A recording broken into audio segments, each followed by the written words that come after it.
Maggie Rossiter. We have Maggie Rossiter. Did I butcher that Rossiter, too badly? yep.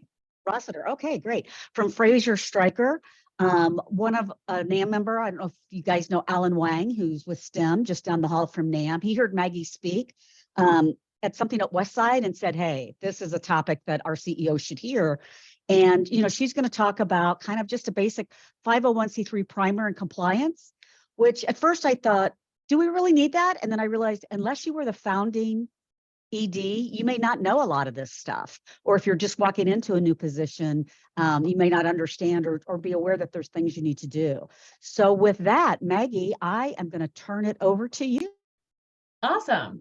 Well, thanks, Anne. Like she said, my name is Maggie Rossiter. I am in my 4th year at Fraser Stryker, and I really love doing nonprofit work. I recognize a lot of the nonprofit names next to your guys' names, which is great, but it's fun to see some different ones too. Like Anne said, I'm just here to give kind of a general overview. If you have any questions, I'm happy to answer those. Anne has my contact information, so Anne, feel free to share that afterwards with everybody on this. Unfortunately, I can't give you specific advice as to what to do for each of your nonprofits, but that's something I'm happy to do outside of this. But again, if you have any questions or any concerns that get raised while I'm running through this, feel free to let me know. I know for some of you, like Anne said, this might kind of be stuff that you already know, but again, if you kind of took over in this position, I think it's great to see what all went into getting your nonprofit status. So we can get it started.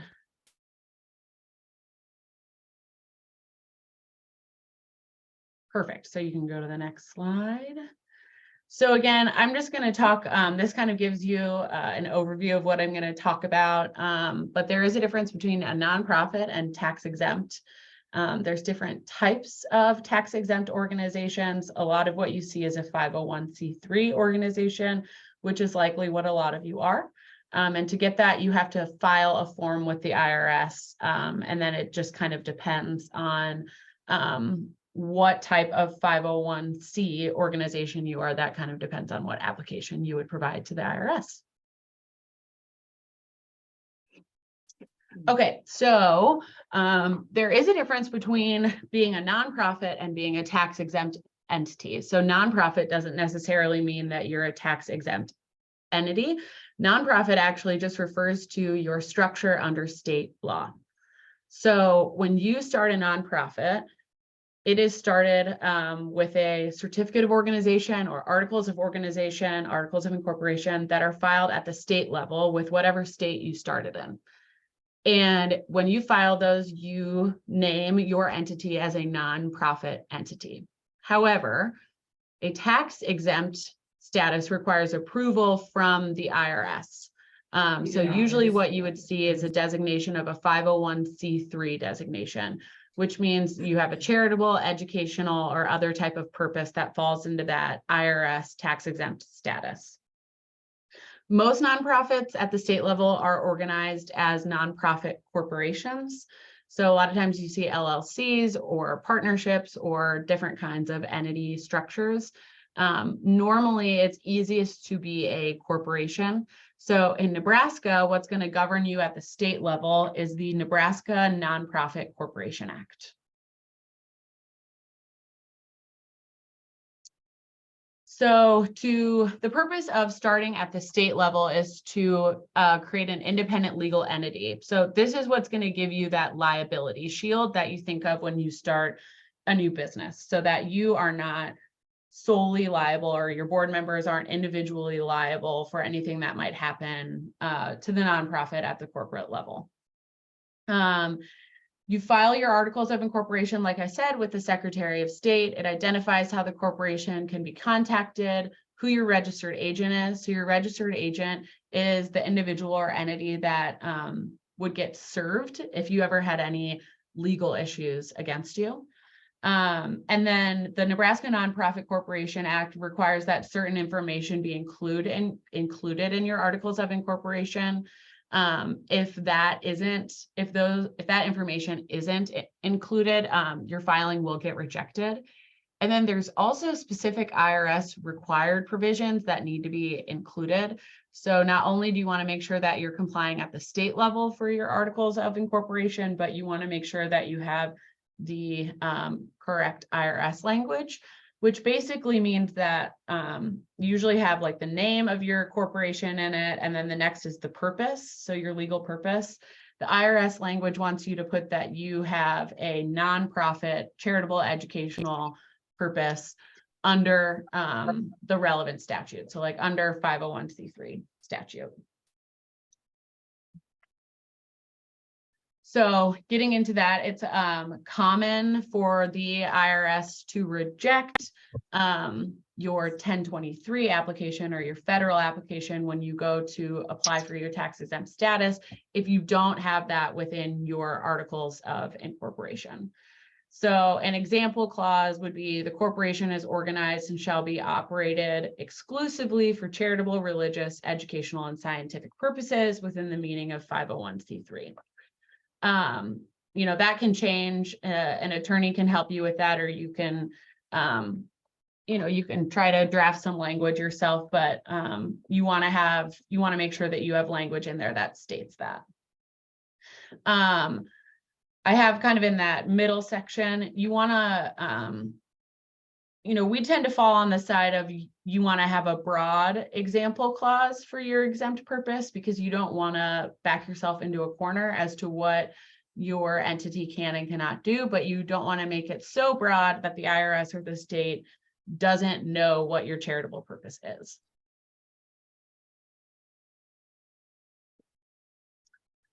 So I had kind of gotten into this, but the nonprofit versus tax exempt. So there's different types of income tax exemption. Section 501c3, you're going to hear that a lot. That's the IRS code that's most relevant to charitable entities. Identifies different types of organizations that are exempt from federal income tax. And it requires the approval of the IRS through a determination letter. Some organizations are automatically exempt. So if you're working on behalf of a church, you might not have a determination letter because you're automatically exempt under the relevant IRS statutes. A lot of people hear tax exempt and think that you're exempt from all taxes. 501c is specific to federal income tax exemption. However, most entities are eligible for different state income tax exemptions as well. You're not automatically exempt from property tax, sales tax, payroll tax, or other taxes. So on that end, those exemptions are are generally much more limited. So there's different types of 501c entities. There's 501c3, C4, C6. Those are the most popular.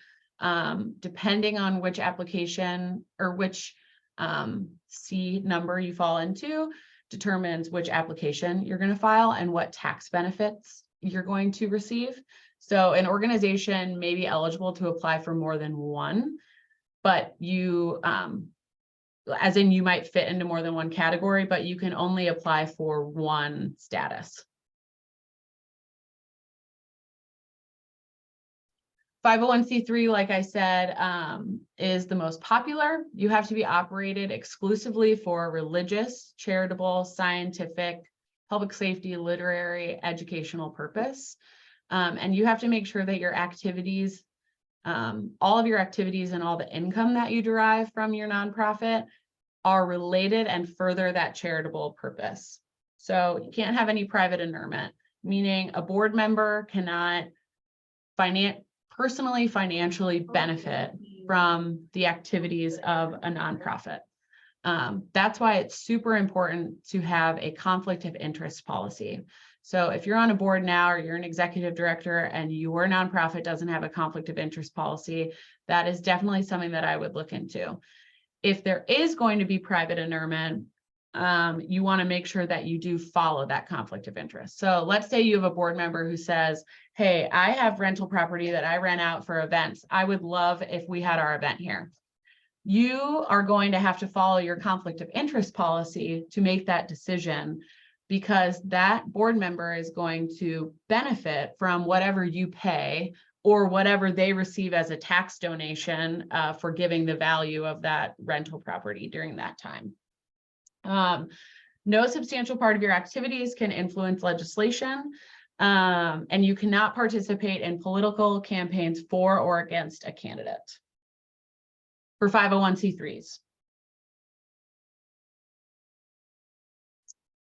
Generally, 501c3s receive the best tax treatment. And a lot of times, you know, if you're wanting to start a sports team, I get this question a lot. You can usually fall under 501c3 or 501c4. But if you're providing education to whomever you're providing the sports activity to, you can usually fall under 501c3. So charitable organizations usually include relief for the poor, lessening neighborhood tensions, eliminating prejudice and discrimination, defending human and civil rights, kind of everything that you would think of as a charitable purpose.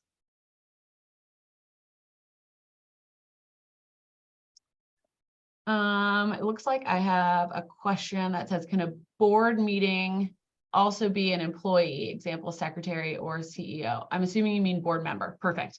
Yes, so board member can be an employee, a secretary, or a CEO. You want to make sure that, again, that employee, that secretary, that CEO isn't benefiting from their position as an employee and as a board member. But a lot of times people want to have that overlap because they have the, you know, the internal knowledge of the company, or they have something that they're really going to bring to the board. You just have to make sure that those positions are separate. So the board has to do what's best for the nonprofit. A board member actually has fiduciary duties to the nonprofit to do what's best. So if you have a circumstance where the board is going over, well, what should we give our employees for employee benefits? That employee who is also a board member likely should not be a part of that vote or those discussions. So you just have to make sure that there's a fine line, or that there's a line between what that board member can and cannot vote on.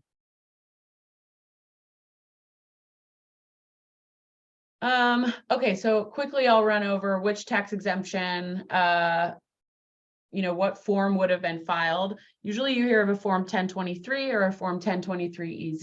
The EZ is just the short form.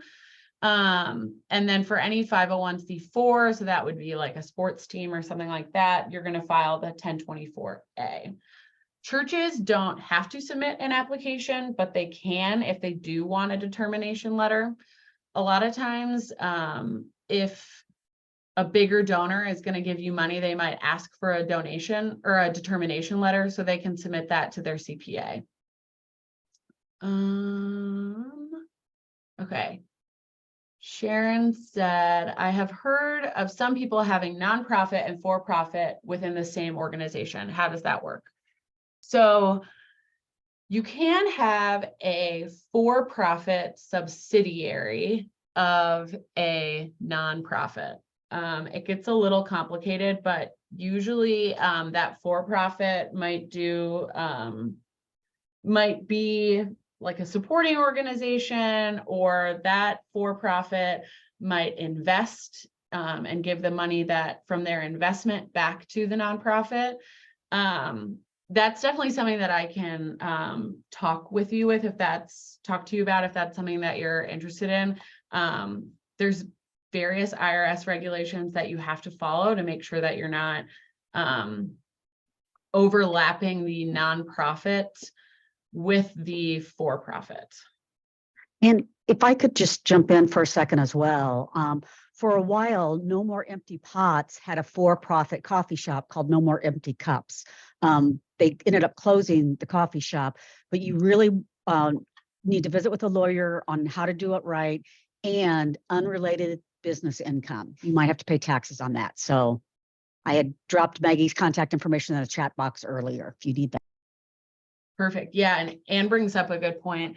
Unrelated business income tax, so UBIT, can be a really big issue for nonprofits. So like I had said earlier, a nonprofit, for the most part, has to make sure that all its income is derived from either donations or events or different activities that further its charitable purpose. So if you are a nonprofit like Big Brothers Big Sisters, and your charitable purpose, is to educate kids, provide them with, stability through different programs, and all of a sudden you do an event that's raising money for a church or something like that, and you take that money, you could get hit with income tax on that because it doesn't relate to your charitable purpose. So I know it's sometimes an expense that smaller nonprofits don't want to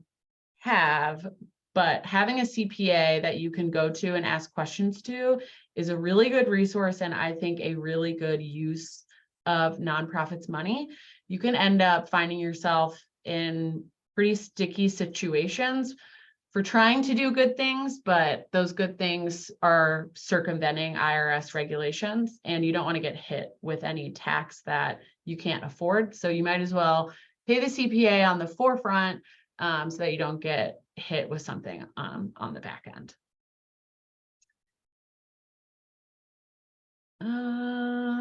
Okay, so the primary difference between 501c3s and other 501c organizations is the itemized deduction on taxes.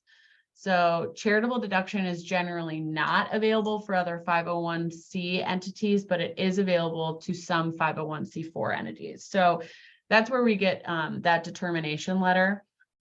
Sometimes you'll have bigger donors, or if you have a professional entity that wants to make a big donation to you, they might ask for that determination letter so that they can provide that to their CPA or their board or whomever. So it shows that they did some research into the entity that they're giving their donation to, and that it will be tax deductible for them.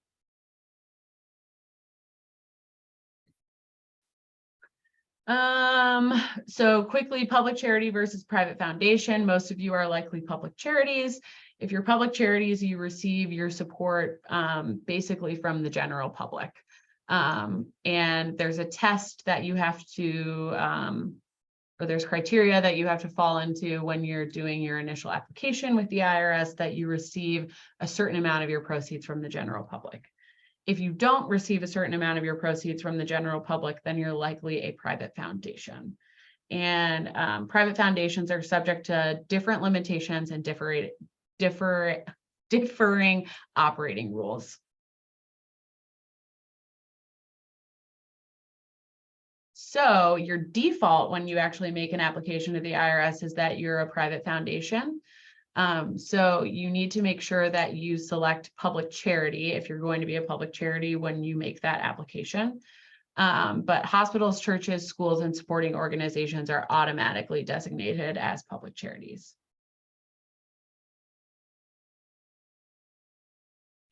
And we can skip this one because I kind of talked about this.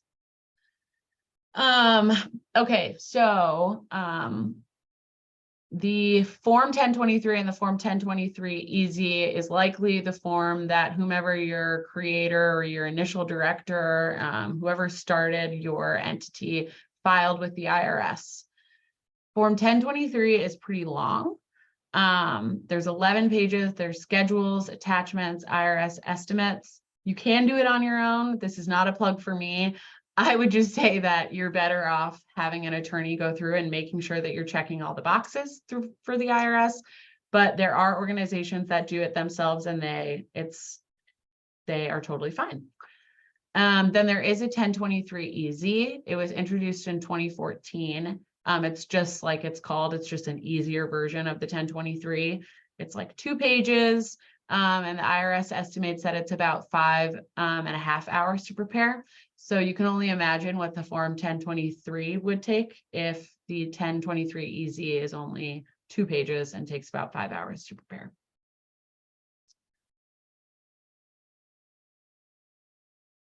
The 1023 is not the same as a 990. I think Sharon had asked that. A 990 is your annual tax report that you have to submit with the IRS. It's kind of like your income tax that you have to file every year, but it is for a nonprofit. On the 1023, you can sometimes make decisions about what 990 you're going to file. But the 990 and the 1023 are different. 1023 is the initial application to the IRS that's asking them to give you a federal income tax exemption designation. So when you apply with the IRS with your 1023, it's actually retroactive to the date of the entity formation at the state level. So a lot of times I get questions of, well, you said it's going to take 6 months to hear back from the IRS. What do I do in the meantime? Usually you can solicit donations during that period of time, but you need to, be pretty aware of the fact that if the IRS ever declined that or rejected your application, you would need to go back to all those people and say, just so you know, the donation that you made to me was not tax deductible. But if it all goes well and you solicit donations during the time of your application process, technically the status, your tax exempt status, is effective as of the date of that formation.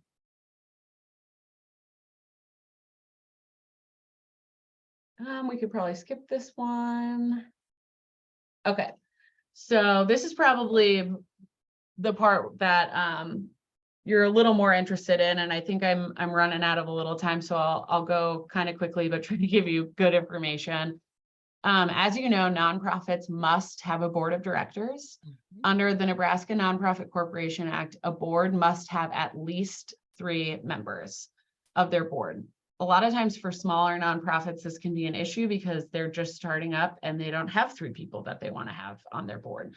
But remember, with, if people are resigning or getting off earlier, you always have to have 3 members under Nebraska law, 3 members of the board of directors. Nonprofits may have members. They're different. There's a difference between members under the IRS regulations and members of a nonprofit, meaning you utilize the nonprofit, you're a part of the nonprofit, you volunteer for the nonprofit. If you have members under IRS regulations, they can elect directors and can exercise oversight. Your articles of incorporation, which I talked about at the beginning, have to state whether or not the organization has members. Members are sometimes really great to have. Sometimes it's a pain to have members, because if you want to update your bylaws or you want to make a vote on anything, you have to make sure that you get that notice and that vote out to every single member. So definitely something to think about as you grow or as you start your nonprofit.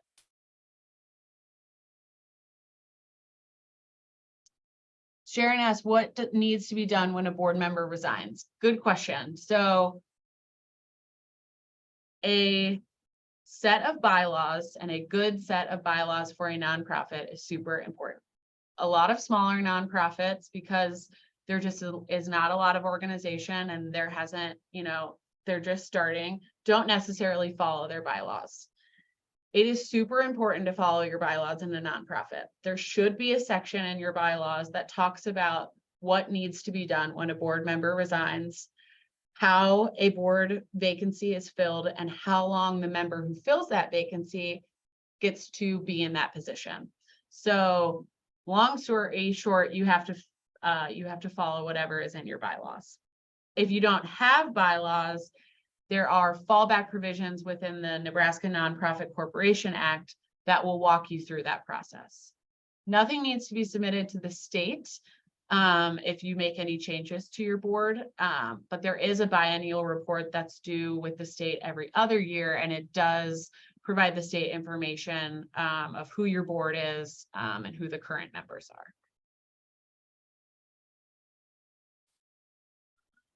are. Okay. And then I think this might be the last slide. Revocation and reinstatement of your tax exempt status.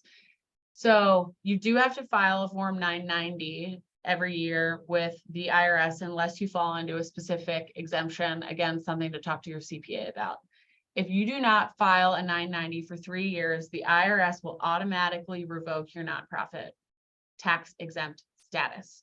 Obviously, that is an issue, because if you solicit donations when that has been revoked, or if it was automatically revoked and you didn't know that, technically the individual donors who gave you that money cannot take that donation as a tax break on their income tax. You can ask for reinstatement, but it's not the most fun process. So just make sure that you're up to date on the filings with your IRS and your annual 990.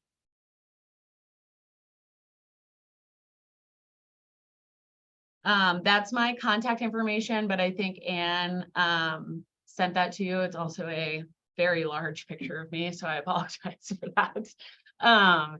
If anybody has any questions, feel free to put them in the chat.